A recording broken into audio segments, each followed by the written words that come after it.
Good morning, class. I hope you're all doing well. I'm here to review our linear equation notes since it's been about 3 weeks since we started this unit. If you remember, we started with word problems, and from the word problem created an equation, and then made a table and graphed the lines. Just before spring break, we were able to take the line and work backwards and make a graph from that. Since it's been a while, we've provided our linear equation teacher notes on Schoology.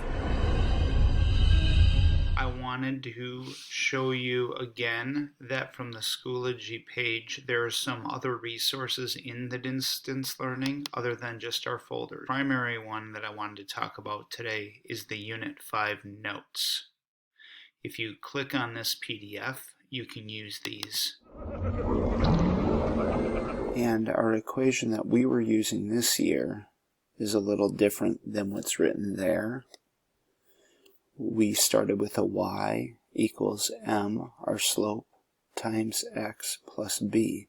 You notice my b is orange and my y is orange because our first dot, our beginning dot, b, goes on the y line. I'm going to highlight B here. That's where we begin.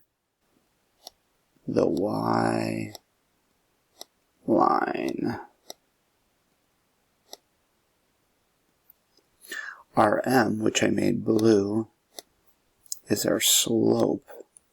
And our slope is always rise on top of run. In other words, take time to do some examples with word problems where Johnny is collecting coins. He already has 10 coins and will get 3 more each week. What does X represent? What does Y represent? And what's the equation?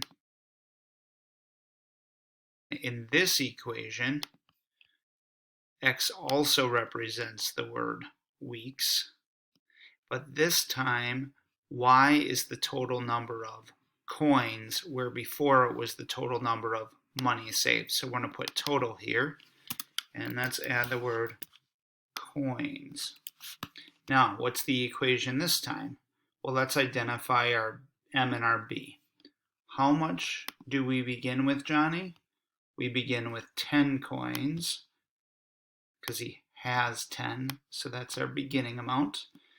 And then we increase it by our slope, which is m, and this time our m is 3. Oh, it was 3 last time, number of weeks.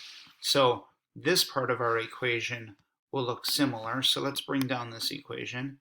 Y equals 3 coins per week, but this time we begin with 10 coins. We'll make that blue, instead of the time before we began with $5. That is not blue. Sorry about that.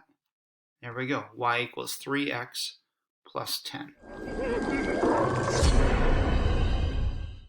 Moving on, I want to do one table with you. So once we have our equation from a word problem, we can decide, like in our last 2 examples, if X is the number of weeks.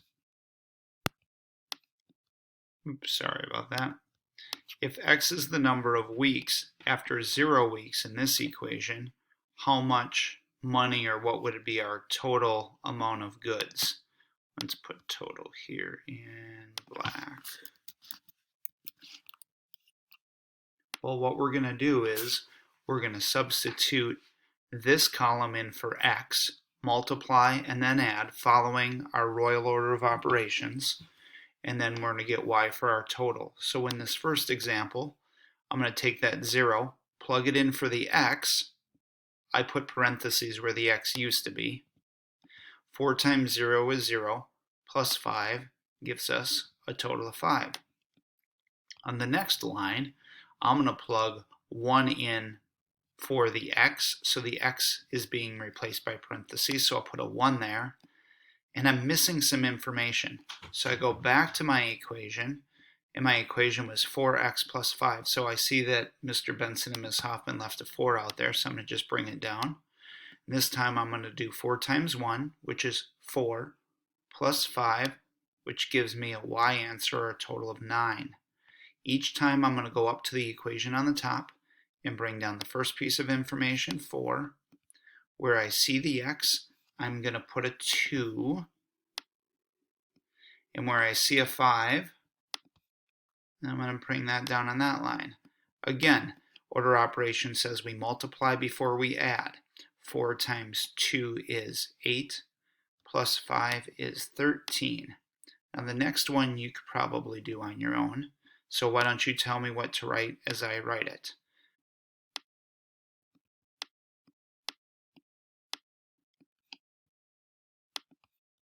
Nice. Put the 3 in there. What was that? Plus 5. All right, now you're going to use your calculators. Cell phones are okay right now. What's 4 times 3? Yes, 4 times 3 is 12. 12 plus 5 is 17. And the last one, I can tell some of you already have this done in your head. And 16 plus 5 is 21. Hope you have a great day. Look forward to seeing you tomorrow.